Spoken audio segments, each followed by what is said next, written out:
மருமகளே, சிக்கன் பக்கோடா செய்யறதுக்கு எல்லாமே தயாரா வச்சிட்டியா? அத்தை எல்லாமே தயாரா இருக்கு. இவங்க ரெண்டு பேரும் இங்க என்ன பண்றாங்க? நாங்க சும்மா கதை பேசலாம்னு வந்தோம்.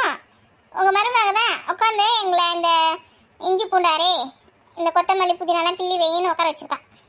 இதெல்லாம் நீங்க செஞ்சீங்கன்னா உங்களுக்கு சிக்கன் பக்கோடா தரேன் அப்படின்னு சொன்னா அதான் நாங்களும் செஞ்சுன்னு உட்காந்துருக்கோம்.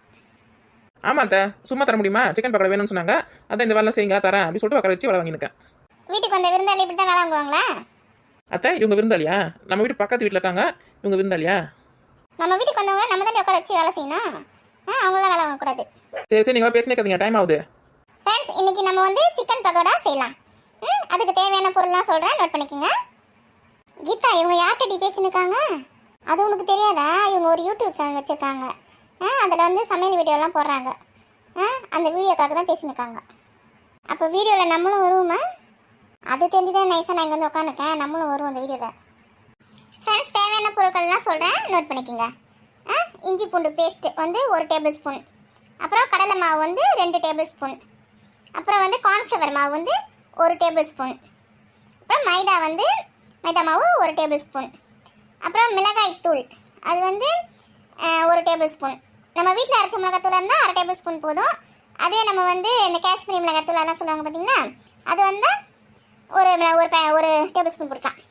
அப்புறம் மல்லித்தூள் வந்து 1 டேபிள் ஸ்பூன், அப்புறம் கரம் மசாலா 1/2 ஸ்பூன் போதும், அப்புறம் மஞ்சத்தூள் வந்து 1/4 ஸ்பூன், அப்புறம் எலுமிச்சம்பழம் சாறு வந்து ஒரு பழம் எடுத்து அப்படி சாறு பிழிஞ்சு எடுத்துக்கலாம்.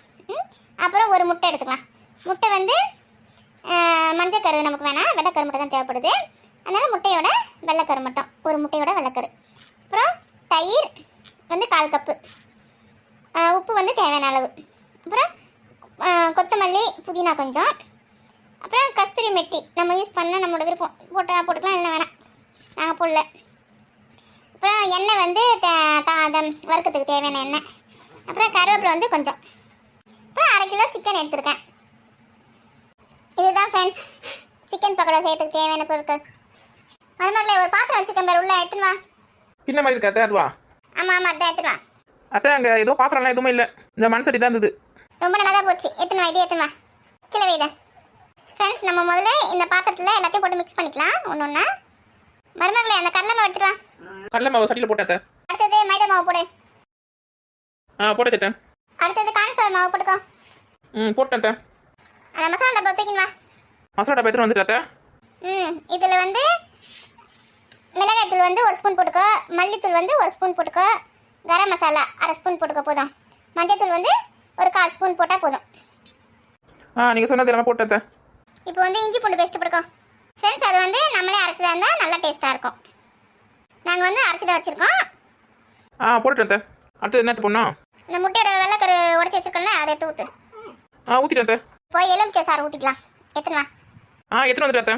ஊற்றியாச்சு அத்தை. அடுத்தது தயிர் தானே அத்தை? ஆமாம், ஊற்றிக்கோ. ஊற்றியாச்சு. இப்போ கொஞ்சம் புதினா, கொஞ்சம் கொத்தமல்லி போட்டுக்கோ. 2 பேரும் உட்காந்துன்னு வாயை பார்த்துன்னு இருங்க. புதினா கொத்தமல்லி எடுங்க. புதினா கொத்தமல்லி ஒன்றாவும் போட்டுட்டீங்களா? ஆமாக்கா. போட்டுக்கலாம். இப்போ கொஞ்சம் சால்ட் உப்பு போட்டுக்கலாம். தேவையான அளவு உப்பு போட்டுக்கலாம்.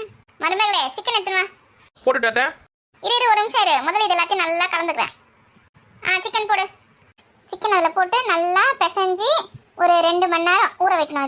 இந்த சிக்கனை அந்த மசாலா நல்லா அதில் ஊறி நல்லா சூப்பராக இருக்கும். அப்புறமா தான் நம்ம எண்ணெயில் போட்டு ஃப்ரை பண்ணி எடுக்கணும். என்ன எப்படி சொல்லிட்டீங்க? 2 மணி நேரம் ஊறணுமா? ஆமாம், அப்போ தான் நல்லா டேஸ்ட்டாக இருக்கும். அத்தை மசாலாலாம் நல்லா ஊறிடுச்சு. இங்கேருந்து 2 பேரும் காணோம். அவங்க வீட்டுக்கு வரேன்னு போயிருக்காங்க அத்தை. சரி, எண்ணெயும் காஞ்சிச்சு. இதை போட்டு நல்லா பொரிச்சு எடுத்துடலாம். ஃப்ரெண்ட்ஸ், எண்ணெய் நல்லா சூடானதும் அடுப்பை ஸ்லோவில் வச்சுட்டு இந்த சிக்கன்லாம் கொஞ்சம் கொஞ்சமாக போட்டு நல்லா பொன்னிறமாக சவக்க நல்லா பொன்னிறமான பிறகு எடுத்துக்கலாம். இந்த மாதிரி கொஞ்சம் கொஞ்சமாக போட்டு எல்லா சிக்கனையும் வறுத்து எடுத்துக்கலாம். பெரிய பொண்ணு, அவ்வளோதான் காலி ஆயிடுச்சா? ஆமாம் அத்தை, இதுதான் கடைசி. சுட சுட சூப்பரான சிக்கன் பகோடா ரெடி ஆயிடுச்சு. பார்க்கும்போது எவ்வளோ சூப்பராக இருக்குல்ல, சாப்பிடணும் போல தோணுது. என்ன ஃப்ரெண்ட்ஸ், நீங்களும் இந்த மாதிரி சிக்கன் பகோடா வீட்டில் செஞ்சு சாப்பிட்டு எப்படி இருக்குன்னு எங்களுக்கு கமெண்ட் பண்ணுங்க. எங்கள் வீடியோ பிடிச்சிருந்தா லைக் பண்ணுங்க, கமெண்ட் பண்ணுங்க, மறக்காம சப்ஸ்கிரைப் பண்ணுங்க.